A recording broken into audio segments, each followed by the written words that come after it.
ჩემთვის ყველაზე მნიშვნელოვანი საკითხები არის ეს ტრადიციული ღირებულებები. მაგალითად, სისხლის აღების ტრადიცია. როდესაც მკვლელობა მოხდებოდა იმ ადამიანზე თუ არა მის ოჯახის წევრზე ან ნათესავზე აუცილებლად იღებდნენ სისხლს. თუ არა და წინააღმდეგ შემთხვევაში ეს დიდი სირცხვილად ითვლებოდა. მომწონს რომ ეს ტრადიცია მთლიანად არ არის მივიწყებული და მაინც არსებობს.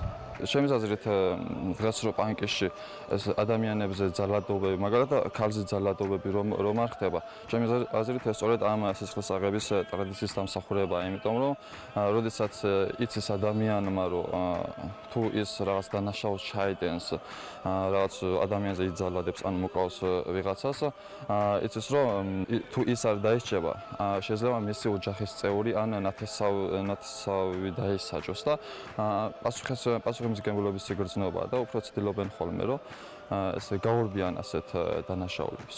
შერიგების ტრადიცია მოწონს ყველაზე მეტად, რადგან თუ შემთხვევით არის მკვლელობა მომხდარი, ამაზე უფრო სისხლის პატიებაზე მიდის საქმე. იშვიათობაა რომ შემთხვევით შენ ადამიანი მოკლა და ეს არ გაპატიონა რა.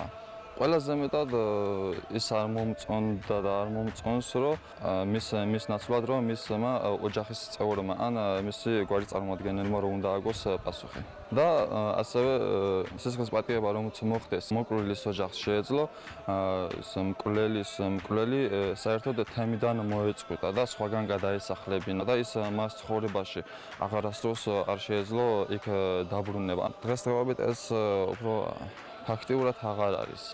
ამ ბოლოს უფრო შარიათით წვდან ამ ყველაფერს, ყურანზე დაფიცვა ხდება რა და ეს ფიცის როლი განსაკუთრებულია რა.